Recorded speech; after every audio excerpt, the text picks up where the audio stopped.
This video brought to you by jadedpainting.com. If you need your miniatures painted to a tabletop standard, check out jadedpainting.com. Hey everyone, welcome to another Dark Potential tutorial. My name is Jay and I'll be showing you how to paint this winter-themed Petrov-Morales Corporation Director.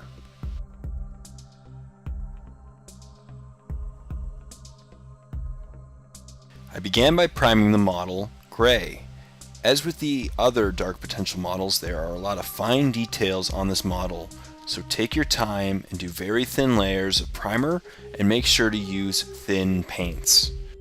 I started on all the flesh areas of the model using RATSKIN Flesh, one of the new base colors from the Citadel range. I did thin it a little bit using paint thinner, so about 2 parts RATSKIN Flesh for 1 part paint thinner. And this will make sure that you keep all those really nice details on all the skin areas, especially on the face with the lips and the eyes and the ears. By thinning your paint, you're preventing it from building up in certain areas and removing these awesome details. Plus, RATSKIN Flesh gives an excellent coverage over all these gray areas, and that is why I went with the gray primer as opposed to a black primer. For the clothing for this tutorial, I tried to go with a more realistic color scheme and less fantastic than most fantasy games that are in the future. The key to this step is to get really nice, even coverage over all the skin areas. If at first, after 1 coat, you don't have a nice even coverage, feel free to do a second one and keep repeating until you feel that the skin tone is consistent and even across all the skin areas.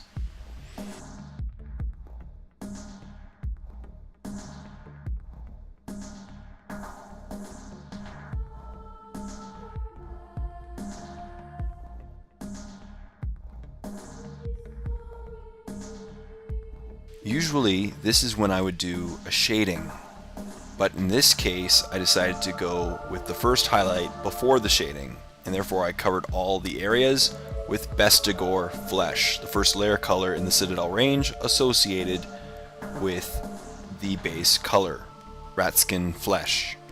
Once again, for this highlight I tried to cover all of the surface of the skin, including the recesses, which I will give a shading in just a moment.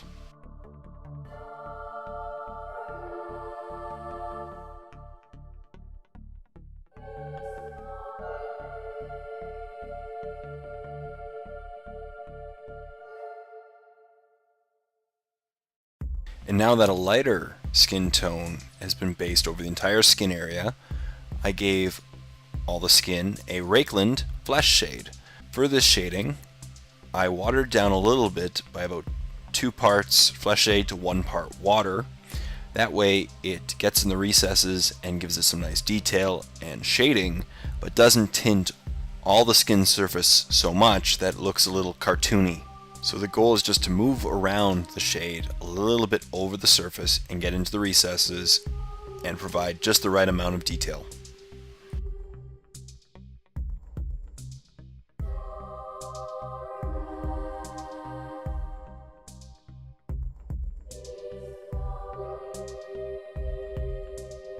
When the shade was dry, I did another highlight using the same BESTIGOR Flesh. For this highlight, I basically used an overbrush technique, focusing on all the raised areas and leaving the recesses the really nice REKLAND shaded BESTIGOR Flesh areas. If done properly and well, this will create a really nice gradient of colors and it'll look quasi-realistic. And as with the previous steps, remember to thin down your paints.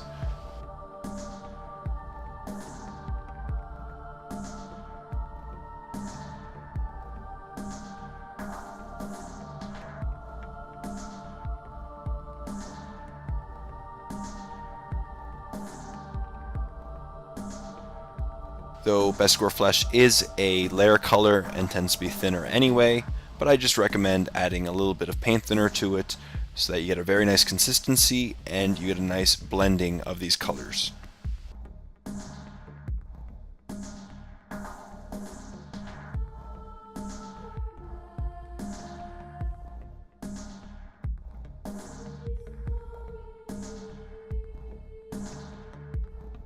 I then repeated the process with a 1-to-1 mix of UNGOR flesh and BESTIGOR flesh. For this step, I tried to focus only on the raised areas and only on the highest points of each raised area, such as the tops of the muscles and the nose, the eyebrows, and all the very most raised areas. With each highlight, you just want to focus on less and less of the areas that you covered in the previous step. Luckily, that also means that with each step, it gets quicker and quicker and easier to do. The key is just to do a nice blending and build up gradually so it doesn't look too extreme. And finally, I did one more highlight on the very tips in the highest areas possible with UNGOR flesh.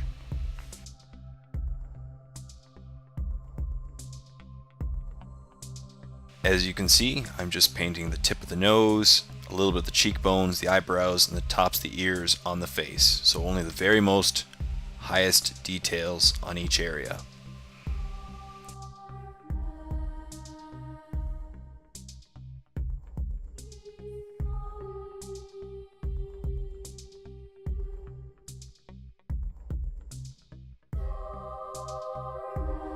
I started on the hair by painting it a dark yellow AVERLAND Sunset. AVERLAND Sunset is the darkest base color of yellow available from the Citadel range.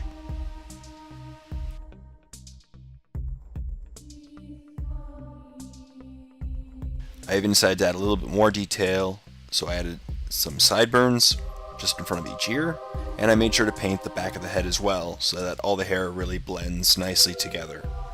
And to add some depth to the hair, I gave it all an AGRAI's EARTHSHADE, a really awesome brown shade from Games Workshop. This will get in the recesses and darken them so the hair will have a little bit more detail that the eye can pick up on. As mentioned earlier, I'm going with kind of a winter or ice themed to this model, so I decided to paint the shirt and the shoulder pads CALEDOR Sky. The goal is to make him look a little bit like a winter themed director, or perhaps he's straight out of a lab scenario.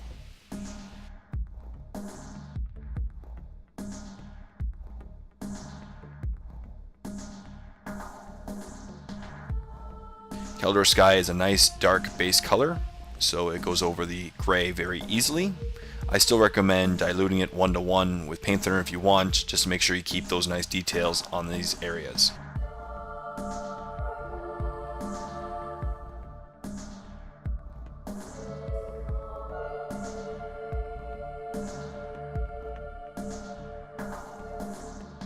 It should also be noted that I painted the elbow pad on his left arm CALEDOR Sky as well, though it will not be shown in this tutorial.